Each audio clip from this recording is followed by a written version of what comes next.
Vash, you are here actually to break some major scoops for us, and that's in reference to sort of the maintenance thing that's been going on. Now, for those of you who are unaware, Disney has literally had attractions burning to the ground. That's not hyperbole. It's true. And so the Maleficent dragon, nicknamed Murphy, part of the Fantasmic show over in Disneyland, not Walt Disney World, although Disney World has had its own dragon burned down before, that being the dragon that's in the parade. But at Disneyland, the huge dragon, very expensive, very cutting edge, was burned to the ground. And Vash, I was amazed watching that dragon burn to the ground simply because I could not believe that there was not a redundancy situation where if the dragon, which shoots massive flames out of its mouth, has an issue, you would have thought that they would have water jets in the water that's right next to the dragon able to fire at the dragon and put the fire out. And yet nobody did that. How is that even possible?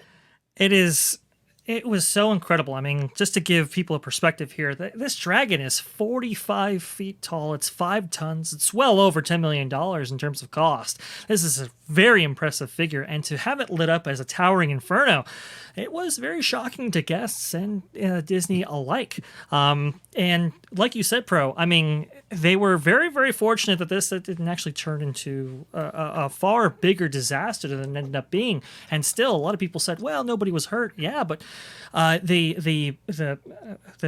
from what I understand, the performer that actually was depicting Mickey, that was right next to this figure, was actually taken to the hospital for smoke inhalation.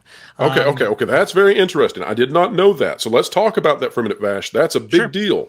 Yes. When this happened, I saw that the performer turned around away from the fire. And I thought, well, now, there are some curious things about this. One is that I understand the rule. The rule says you do not take the mask off. Yes. That rule changes when your life is in danger. And really and truly, had any of that fuel gone in the wrong direction, and it was going in the wrong direction in multiple directions. Had that gone in the wrong way and made contact with the actor or came in close proximity, this could have been life-ending.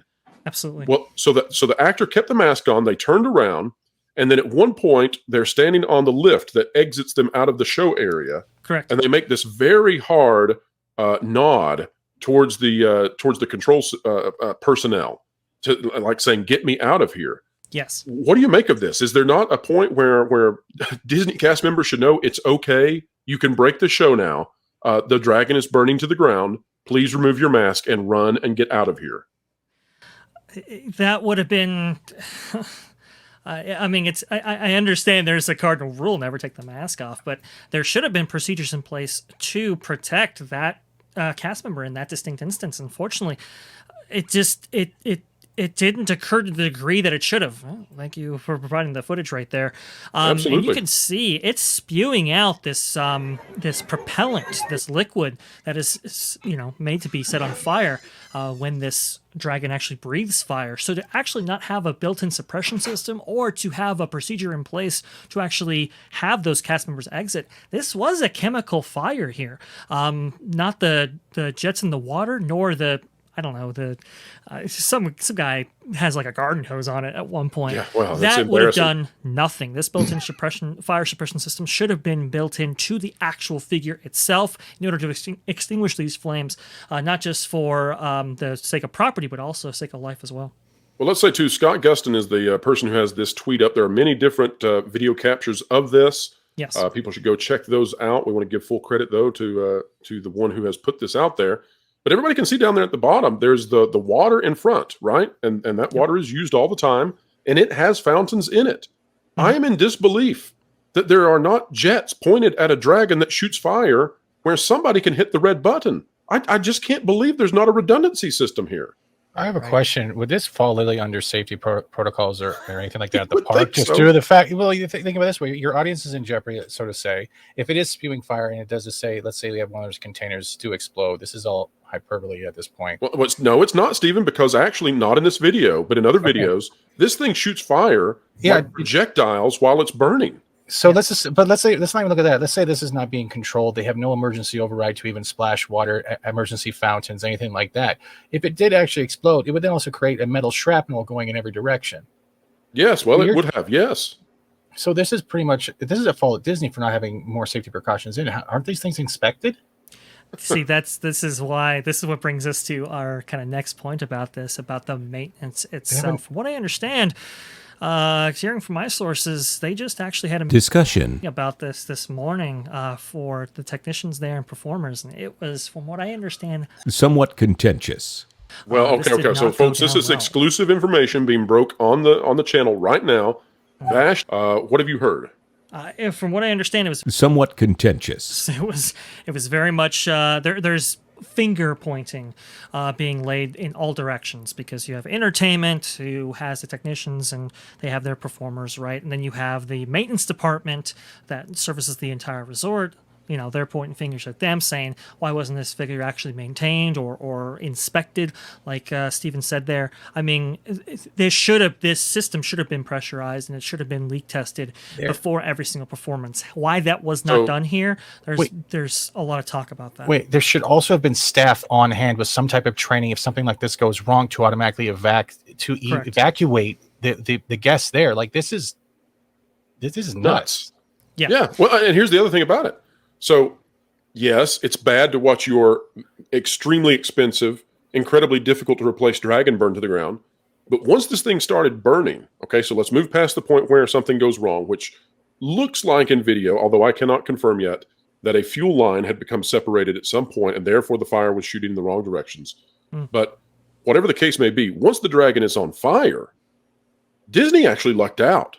I mean, if you can believe it. This could have set the structures behind the dragon on fire. Correct. This could have killed people that were working there. Yes. You could have had a major explosion where, like Steven said, it could have shot shrapnel out. So in every single possible way, Disney won. Like they rolled perfect dice once it was on fire. Clearly being on fire, that's bad. But after that, this is about as good as it gets. It was contained. And it was not contained based on competency. As you can see, one little person in the background with a fire extinguisher who is clearly looking at it being like, I should not be here. You know, that's not sufficient. They're also lucky that there's no high winds at all during this at all, because it could just blown a bunch of stuff over. Yeah. And next thing you know, it's the wonderful world of ashes. That's right. Here's the other kind of concerning thing about this. This show is actually performed on an island where the only way to actually get there is via raft, which slowed and so down. Emergency services could not get there, correct? Correct. This fire burned for 2 hours. And the emergency services were not able to get there because this island, Tom Sawyer Island, is sort of grandfathered in. It doesn't have to have the normal safety protocols in place because it was put there at a time prior to laws existing that would require you, hey, if you're going to have a giant dragon shooting fire, we got to get fire trucks there somehow. So you're telling me that this island should be updated for modern audiences? I'll just say that Anaheim probably didn't have the best fire and rescue naval equipment to get over there.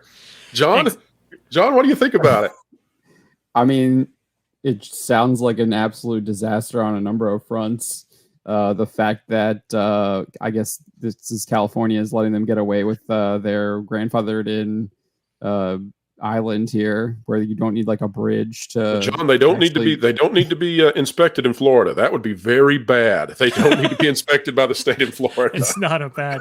Yeah, yeah. I think Steven makes a really good point. If they're actually got some wind in there like that, I mean, you see forest fires in California all the time. They can spread really quickly, really fast, because those sparks get picked up and go flying into another part of the forest, and it just blazes. Like that building behind it looks like it's all wood, and it's pretty fortunate that did not get the fire didn't go there, because if you know what's really funny. I was watching. Go ahead. I was just watching, I guess, right when it starts, like you can see that it doesn't start from the bottom. It starts from the top, and then obviously it like falls down and then starts consuming it from like the parts where it falls down to. So I just thought that was because it's flammable liquid, right? So it's liquid gas that is lighting everything on fire below it as it drips down. But Vash, you're telling me that they had a strong talking to this morning, right?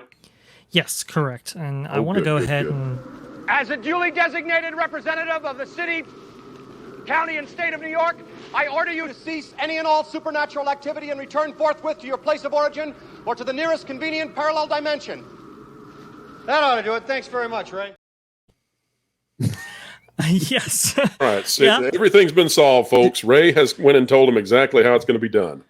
Now, Vash, I see you're sharing something here. Do you want me to go ahead and put it up on the screen? Please do. This is via Document Disney on YouTube here, who actually had some video footage of the aftermath of this fire, the morning following this event, and they weren't able to cover it in time for early opening, as you can see there.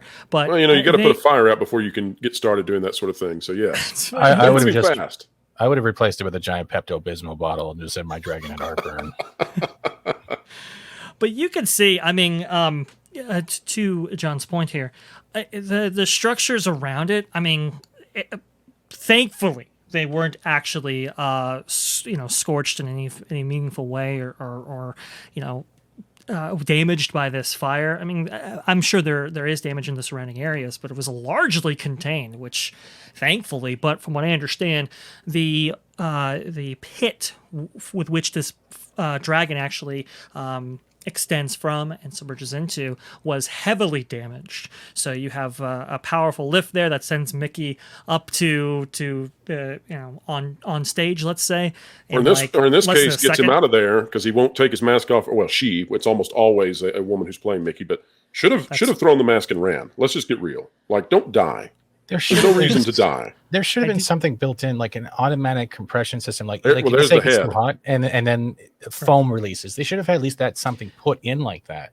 Absolutely, 100%. And some people are actually saying, well, maybe Disney can claim insurance in this situation. No, they're blaming the scientists. To your point, because it didn't have a built-in fire suppression system in order to mitigate damages, I wouldn't be too surprised if an insurance claim was denied because of that.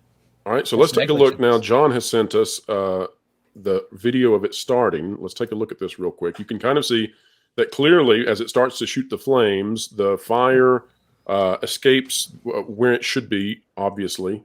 Oh, wait a minute. We're not sharing it. Hang on. Sorry about that. Would this fall under negligence, though?